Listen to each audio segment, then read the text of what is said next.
Today is Wednesday, the 15th of November, 2017, and it is block height 494,542. Welcome to another episode of Block Digest. Joined by our panelists, as always. Monkey, give us an impression. Hello there. That's right. We'll be celebrating the launch of Bitcoin Clashic in just a few moments' time. Rick, how you doing, man? So you got a nice drink there? Yeah, doing well, thanks. I'm just enjoying this Clashic coffee right here. Clashic. Janine, come in.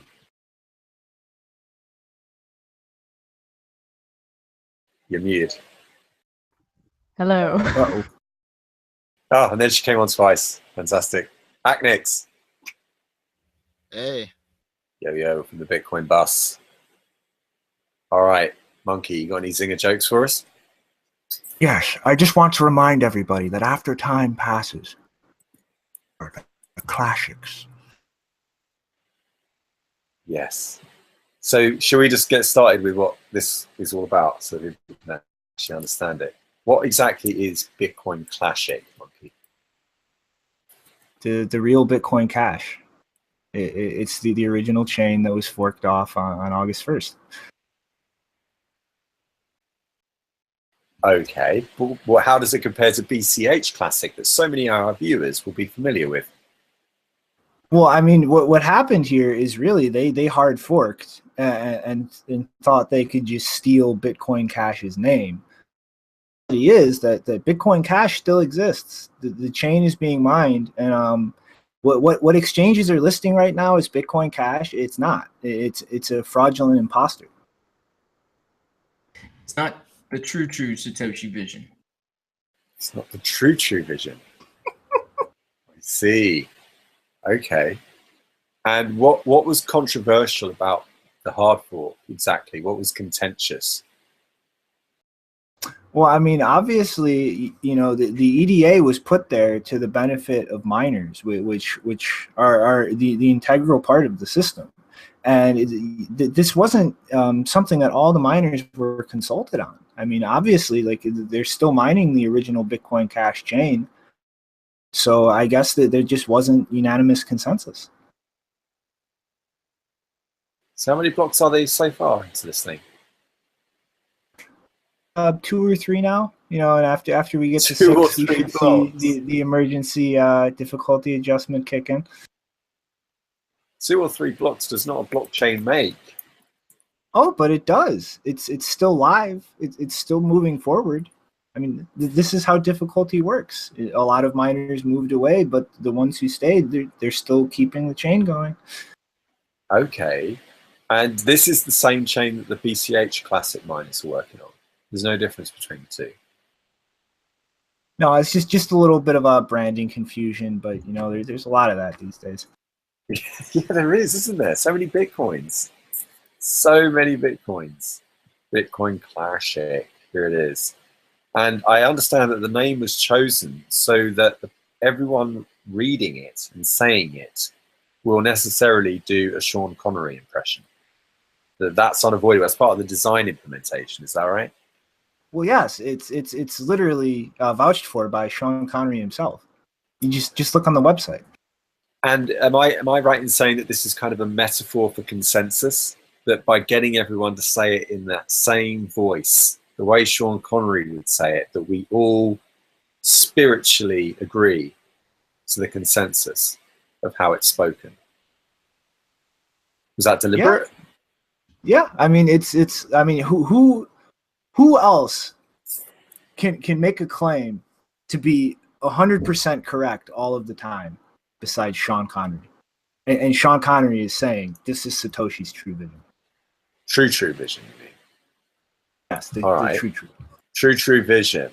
So we'll be following this story as it progresses, and you can follow along with all the stories that we discuss in today's show in the description right below this video, where you'll also find a link to the chat room, Bitcoin Mumble, where we hang out 24/7 and just talk about nothing but Bitcoin, blockchains, and philosophy.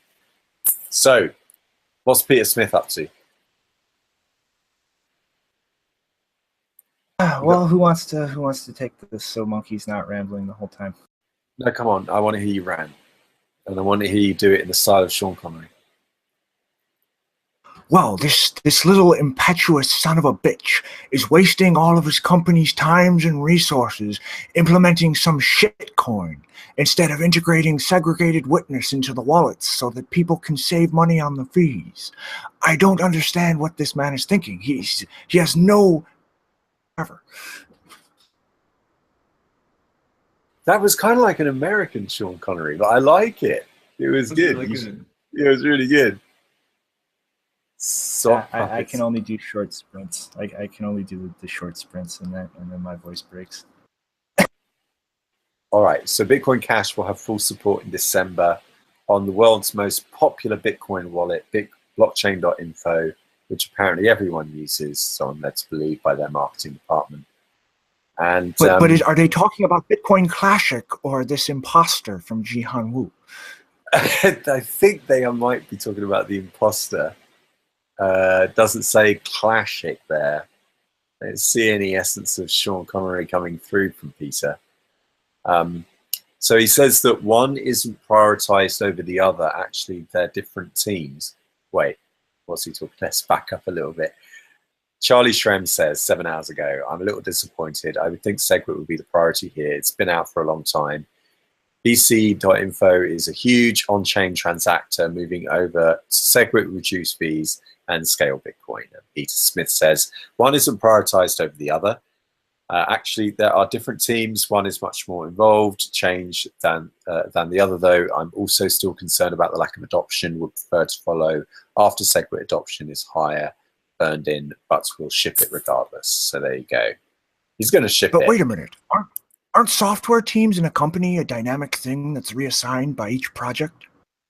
Shouldn't the SegWit team have been larger and doing this longer? Why were resources pulled away from the SegWit team to implement this shitcoin? Well, probably because Peter has for a long time now been a big supporter of big blocks, and that's just the way it is. Sean, are you there? I can't keep this up without. Oh, that was good. What's Litecoin doing? What's he saying?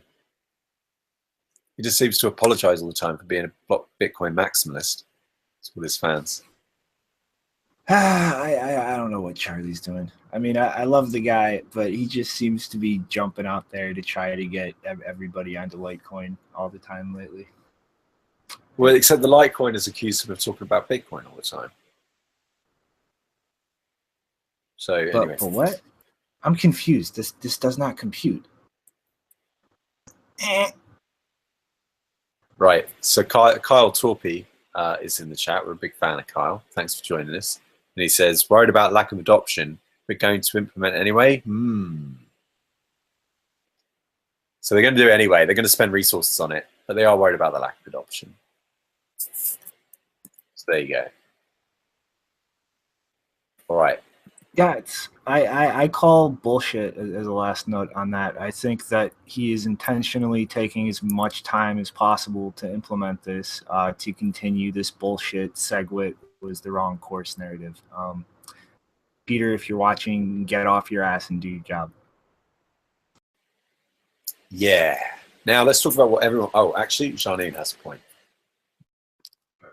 Yeah, I find it really strange, that he was one of the main companies pushing for 2x, and then we find out, wow, it takes him apparently, 2 months to get SegWit implemented, which was the first part, which we've had now since August.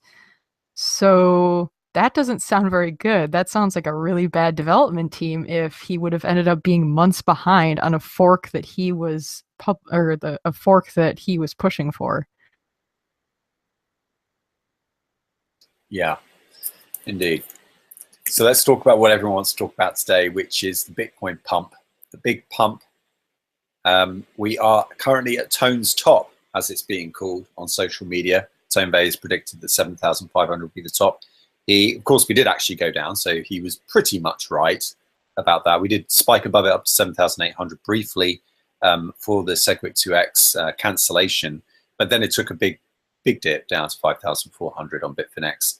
and before bouncing up today in the last 24 hours because this guy bought some and then did an announcement, which is quite a common operation you see in this space. Someone invests in something and then they release a bunch of PR about it in order to perhaps, maybe, in my opinion, influence the price.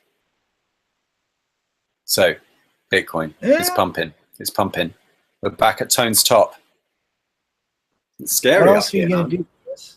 Are you going to implement something as a big company that's going to pump the price and not buy Bitcoin beforehand? I mean, come on. We should probably just explain the story. So this is the story that Jack Dorsey's company Square, he also is the CEO of Twitter. It does all the payments. You may not be familiar with it if you're not in America. So it's very popular in America. You might have seen these little plastic things coming out of the bottom of people's iPhones, and you know, you can swipe cards through it and people can use it, and basically allows small businesses and pop-up shops to accept card payments without, you know, having to go through some of the hurdles they normally have to go through. So Jack Dorsey is now announcing that Square, the app, will now accept Bitcoin, and people will be able to invest in Bitcoin, in quotes, invest in Bitcoin. Now, I presume that means they'll be able to pay well above spot price, an inflated price for the convenience within the app itself. And apparently this was just dropped in, like kind of randomly and out of the blue. And then this caused a massive price spike, back up at 7,200 currently. No, I mean, if they want to drop in a pilot and test the waters, this would be fucking huge. I mean, like, I don't know, watching have been around long enough to remember Circle, but that was probably one of the best, like, non-peer-to-peer ways to buy Bitcoin I've ever used. It's literally press a button, get credited, and can immediately withdraw without any kind of waiting period. Can bring that kind of on-ramp back to Bitcoin, that is huge. Yeah, I've really missed Circle since they left the space, and I know that it would be very nice to have some sort of easy purchase option outside of Coinbase. You know, this whole argument of these forks and what they're going to do with them and everything is really kind of shaking my trust in them, so it'd be nice to have somebody else to go to. I think that's a pretty reasonable reason to get the price up. So I don't know if you guys saw this, but Jim Cramer even did a piece on it and was actually quite vocal and quite positive about Bitcoin.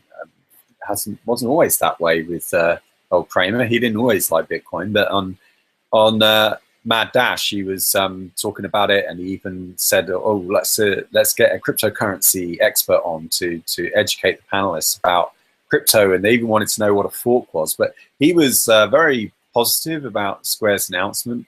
And in the Whale Pool chat room, which is the sister chat room to the Bitcoin Mumble, where they talk about price speculation and charting and so on, they were like over the moon with this. It's like, oh, mainstream adoption is coming.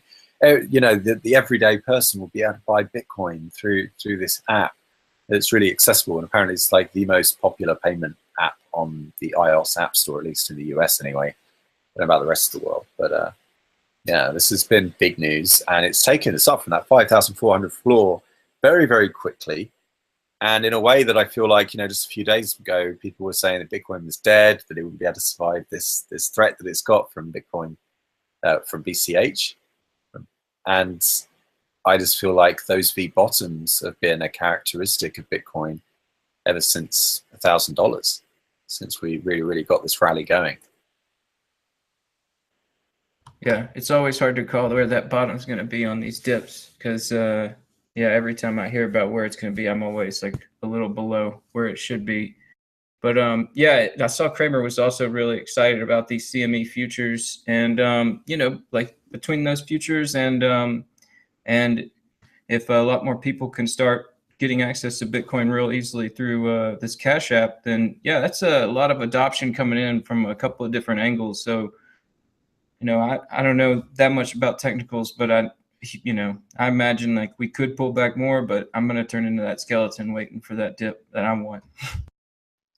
Yeah. I'm sorry, Chris. I just have to correct you. It's Bitcoin Clashic that everyone should be scared of, not this Jihan imposter coin. Right. Okay. Yes, of course. That is Bitcoin Classic. That is the real threat to Bitcoin, existentially in every way. Currently 3 or 4 blocks into its blockchain. Got quite a high difficulty, but hopefully it will be saved, and we can get on to restoring Satoshi's True Vision TM. And also want to just, before I move on quickly, give a big shout out to Bombo in its low leverage long, finally in profit. So well done, Bombo. I know that drawdown was really, really painful there for a while. Okay, so the story that never ends. And I don't want us to keep on going on about Bitcoin Cash, because really, but this is necessary. We do have to say this. BitMEX, the derivatives exchange in the Seychelles, they've released an announcement.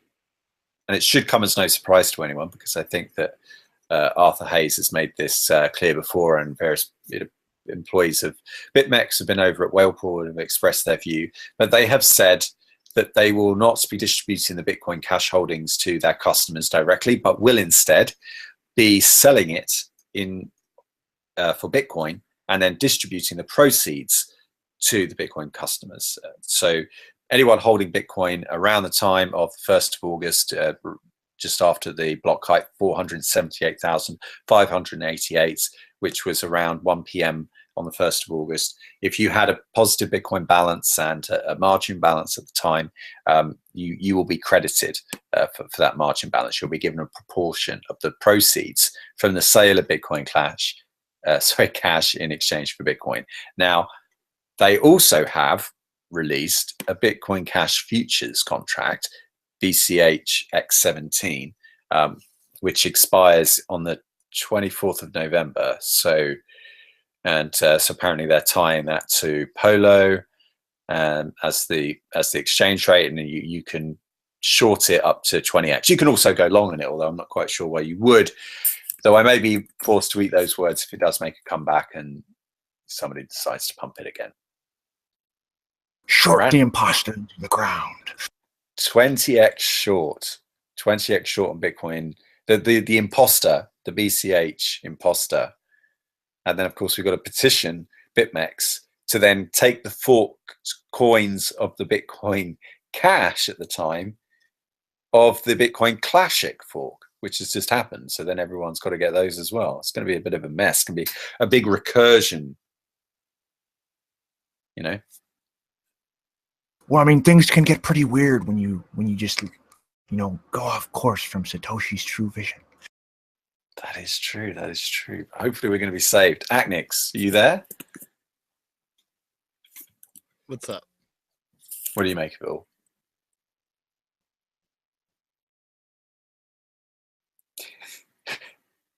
No? Okay. Come on, you have to have an opinion. You have to have something, man. All right. He's a bit shy. But we'll move on to Bitcoin Sorry, Gold. I'm having internet troubles. No worries. All right. Bitcoin Gold. Bitcoin Gold. A pool, Minotopia, have dropped it. We are shutting down BTG Pool for good. We have lost too much money, time, and resources on this project. You can come mine more profitable coins with us that actually work. Chapter closed. And also, as a Bitfinex contractor, I will tell you that the team, again, yes, same vibe, struggling with Bitcoin Gold. Paolo, the CTO, did say to me the other day that it would take about another 5 or 6 days from now to get the walleting up and running, because they've got to set up a node, download the chain, audit it, obviously install it, compile it from source, all of that stuff. It just takes time, and I think a lot of businesses are feeling kind of exhausted by all this forking. So yeah, I don't really know what to think of this, because I mean, on the one side, this has been a shit show with the Bitcoin Gold client rolling out. But on the other side, I mean, Pool took on that responsibility, and they just kind of washed their hands of it because things didn't go perfectly off the bat. So if they had issues, they shouldn't have even implemented it in the first place. You know what I mean? Yeah, I agree. But from one software release to another, How does Bitcoin Gold compare to Bitcoin Core, the new version, 0.15.1? Johnny. Yeah, so this was in all the chaos of all this forking. There was actually a new release of Bitcoin Core on November 11th, and we haven't gone over it yet in the show, so I just wanted to point out a few things of what it changed. First, it talks about how they implemented some, quote, network fork safety enhancements for how Bitcoin Core deals with invalid blocks and to prevent peers from wasting resources. One of those changes is that outbound peers that provide a chain with less work than the minimum chain work during initial block download or serve block known to be invalid will be disconnected. And they've also made a few remote procedure call changes. There's no longer a current block size value under get mining info. Another related change is that block max size is now only used to calculate an implied block weight. And if you want to limit your blocks by size, you will have to do it manually by removing transactions from the block template. And lastly, they have disallowed duplicate copies of Bitcoin Core, the Bitcoin Core wallet from being opened, because apparently when people mistakenly clicked on it twice, it would open up 2 copies. And sometimes if you used one and not the other, it would cause issues. Oh my god, that does not sound good. Fantastic. So there you go. Install it today. Go over to bitcoincore.org. This isn't in the description right now, is it? Because this was slotted in at the last minute, but we'll make sure that's in after the show ends. So thank you very much. And Oliver Morris is also joining us. Hi, Ollie. How are you doing? Thanks for being in the chat. Now, McAfee, who is famous for promising to possibly eat himself, is own anti-hacking service exposed users to banking malware shocker. Right, what is this? Security firm McAfee has blocked access. Oh, so it's not actually the guy McAfee, it's the software. Okay, all right. Mm-hmm. So whose story is this? Who wants to pick this up? Oh, yeah, I'll take a stab at it. Pretty much this website for a McAfee company that is set up to pretty much protect you from like phishing and malware attempts and emails and such things itself directed to a piece of malware that would infect people's banking applications or banking information. I mean, you can't really get more ironic than a company that's supposed to protect you from digital threats literally infecting you with a digital threat. Yeah, that's called a supply chain attack, right? That's the term that's used. Shani? Mm-hmm. Yeah, I would like to point out really quickly, I included this story just because, you know, the name kind of rings a bell lately, but technically John McAfee does not actually, he's not owning, he has no ownership stake, or, well, he may have stake, but he's not the owner or CEO of McAfee anymore. Yeah, that's right. So we can't blame John McAfee personally. We can't. Well, we could. I mean, if he left it behind in a state where that could happen, but, you know. Yeah, Okay. I think I'm sorry, I was just going to say that's a big problem where it's like more and more malware is getting released on some name that's still just coasting on its name, or some software that's just coasting on its name. Yeah, indeed. It's just a brand like Norton. Okay, so Tezos, the founders, again, finding themselves in more hot water legally. And it's to do with more misrepresentations, factual omissions, unlawful activities engaged by the defendants in basically what is alleged to be securities fraud, right? Mm-hmm. They want to pick this up. Yeah, it's pretty much another accusation that they misrepresented the entire situation and were actually selling unlicensed securities. So, I mean, at this point, there's 2 lawsuits. Shit show. I think this is actually going to make its way to court and probably wind up setting some pretty clear precedents as far as ICOs go in the end. Ooh, the end of the ICO season. That's it. Kaboom. And what's Ethereum going to do without ICOs? What's its function going to be? Actually, is that a good segue? Question. Is that a good segue into what was going to be our final funny story? Let's do that. Right. So with the existential threat facing ICOs, another possible threat is that an organization known as Gab, which I'll leave to Shinobi to define and describe for you, we got this triggering on social media from Vinay Gupta, who works at Ethereum.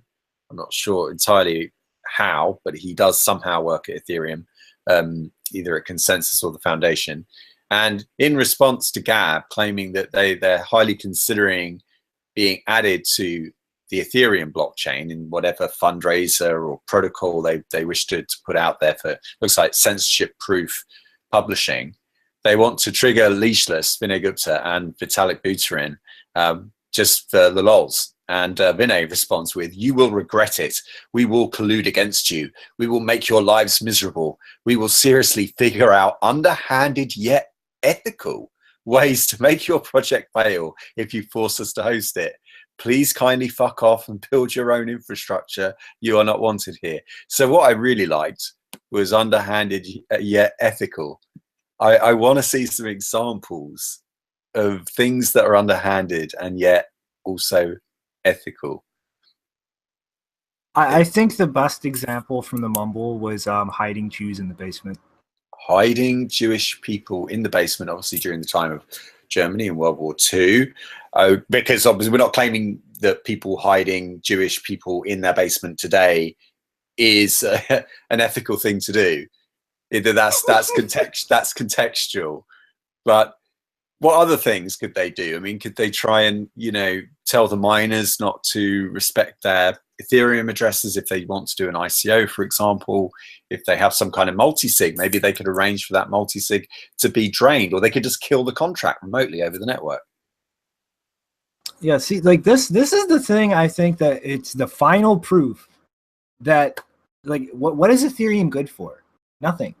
I mean, like, ICOs, we all know, are eventually going to kind of be kiboshed and forced into the mold of regulatory agencies. And whether people continue to do illegal ones that are not in that mold or not, that's a thing yet to be seen.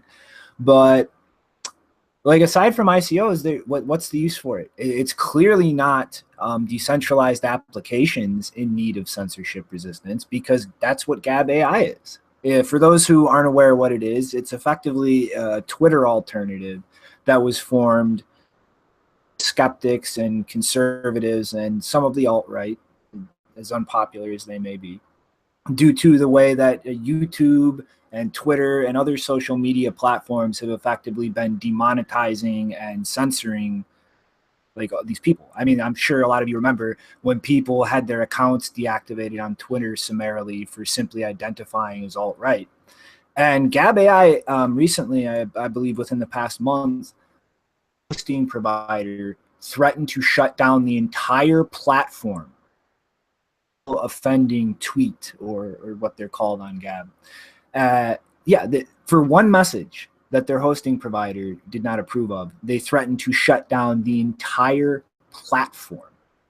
And Gab was literally forced to censor this tweet just to keep the entire platform alive. Looking for alternatives of something that can't be shut down, what's Ethereum's response? We will wage eternal war on you. We politically disagree with you. You have no place here. Build something like that on Ethereum, and ICOs are just running out of runway, then what the hell is it good for? Well, I do want to point out that I kind of saw what happened with Gavin. The reason I thought it was interesting is because Tor was actually not defending them, but saying they weren't going to take any actions because after they got threatened, I think it was Cloudflare, then they moved over to a Tor node, and Tor is being asked whether they would do anything to shut down their node, and they said no, because we promote censorship resistance, which I think was a really interesting stance, because at least compared to Ethereum, because Tor isn't even decentralized, because it relies on directory authorities, which, I mean, obviously it's very distributed, but it's not decentralized. Whereas if Ethereum is supposedly decentralized and they're threatening to shut something down, that says something about, if you compare them.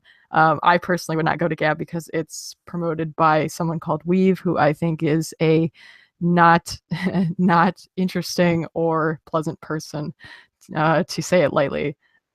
But I did want to point out that Vlad actually had an opposing opinion to Vinay.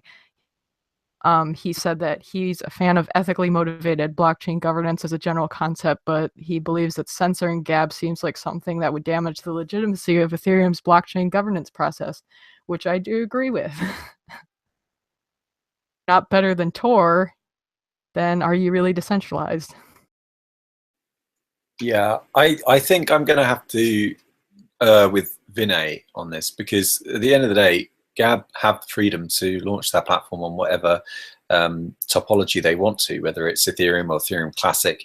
And of course, then the people that use that network, they have the freedom and the prerogative to argue that those people shouldn't, to make those people's lives miserable. I mean, you can't stop it, provided you're not breaking any of the rules of consensus. If you're just conscientious objectors to bad people existing on the same protocol, I really, it just depends on what he means by underhanded. I think that term needs to, like, clearly defined. Chris, that's a wide blanket.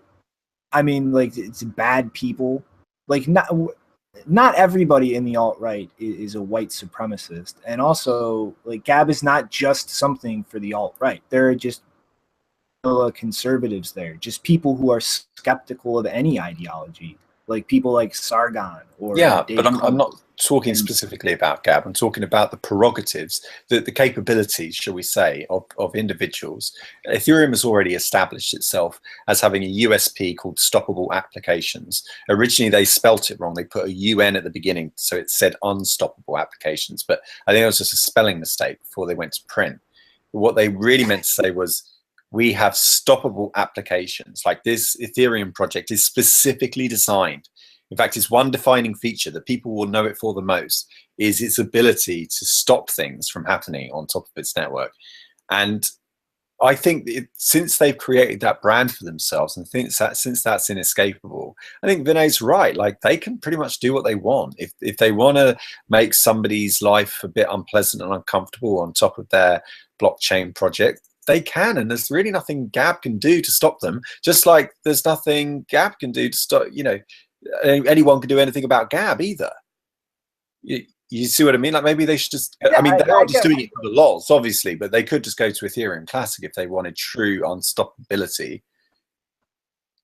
But like my larger point is, though, like, if this is the situation with Ethereum, if just they disagree with something, so they will literally blacklist it, hard fork, whatever they have to do, then what good is Ethereum?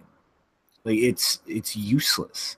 It's a database. But they took that decision when the DAO happened. Okay, they lost their virginity. You can only do it once, as Giancarlo Bitfinex often says. You lose your virginity once, and they've done it now, and that's it. And they can't go back. They've established themselves as this kind of censorship-based platform, which Vinay calls realpolitik. Welcome to the real world now. Fuck off. And of course, Gab are only doing this for the lols. They're only doing it because they know that it's going to get a response. But because Ethereum have decided to be so public and so vocal, and everyone's known, and they decided we're going to do everything above board. We're going to bend over the banks. We're going to not try to be so libertarian, apart from that one comment yesterday from Vitalik. But that aside, they tried to do everything by the book. They maintained the status quo. They made that decision. And once you've done that, once your names are out there and everyone knows who you are, it's very difficult to allow whatever you want to happen on the platform, whatever goes, just goes, because you're so public that you're going to get, hassle for it. Whereas if your developers are anonymous and it's more of a distributed project and you're not all trying to bro down and get rich off the back of it, it becomes a lot harder for people to criticize you when you allow something like Gab onto the network, because nobody can really see that decision being made. Does that make sense? I mean, they've put themselves into a corner at Ethereum, right? They have no choice now. They've got to be consistent. Yeah. Well, in that case, I want my pre-sale Ethereum that I lost the password for unlocked. I still have the email address. I can prove ownership. Contact me at Brian_Trolls with a Z, Vitalik. Yeah, and I just wanted to quickly show, because now we're talking about alternative social media platforms. If you're interested in that, you can actually check out Mastodon, because it's a federated Twitter-like platform. Because the problem I have with things like Gab and all these other Twitter alternative Twitter pop-ups is that very few of them actually change the actual structure of the network itself, and it's just going to enable more problems like you have with Twitter, just a different group of people. But Mastodon is federated, so you can actually set up your own Mastodon server at any point. It's open source, so yeah, it's pretty cool. Bond, James Bond. There you go, James. I take requests. Right, and on to our last story of the day. A bunch of statists are fighting in Virginia. What are they fighting over? Not the right thing, as you can see right there. I mean, like, this was all coming on the back of the Equifax hack, and that put a spotlight on Washington to act. And being DC the way it is and structured, they came together to cut into banking regulations and to try and increase consumer protections just a little bit. And I really put the story up there just to kind of show, like, I don't know, this bigger problem that we're fighting as far as like with Bitcoin. Just these guys in DC, they really don't have the interest of the people at heart, and these revolving doors as far as with Wall Street and with the guys at the Treasury and the way that they pass legislation and lobbying, and I mean, it's just it's something really aggravating. I mean, as far as the actual consumer protections on there, the only two things listed in this article was that consumers will get credit bureaus would offer credit to freeze credit, and veterans with medical debt and whistleblowers of elder financial abuse would get protections.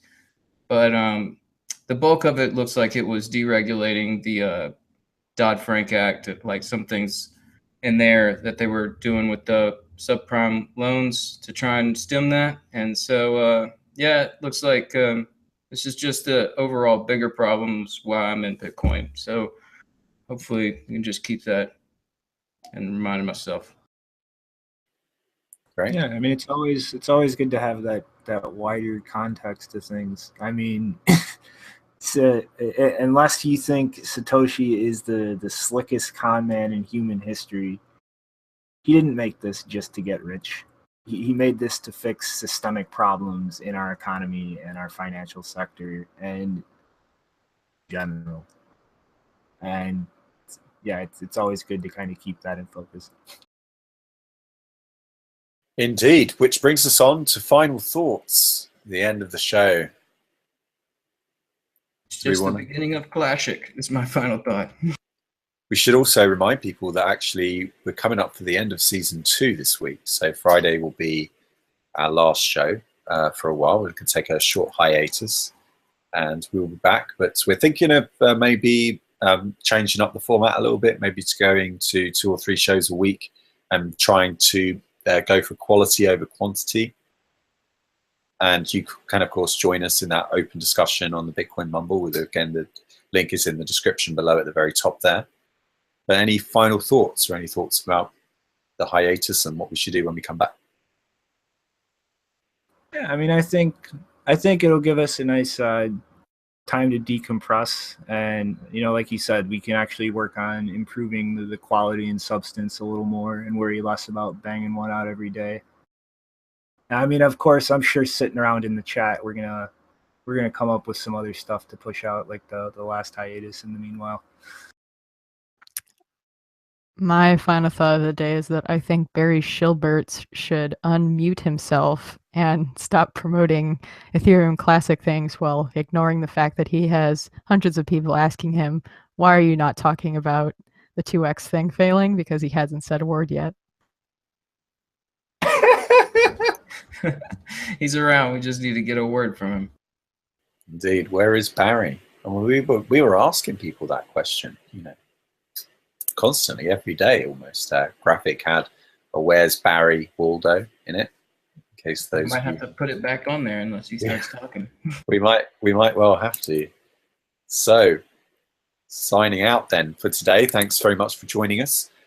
Thanks to all those in the chat box as well. Thank you, James, and thank you, Blake, and good to see you, Ollie and Iggy and Dokeness, if that's how you pronounce your name. Above us, below, you're always with us, Gugu, and everybody else. Sorry if I forgot to mention your name. Thank you very much for all your comments and suggestions. And to you at home watching this, if you liked what you saw today, you can hit the like and subscribe button. But remember, only if you want to. Bye for now.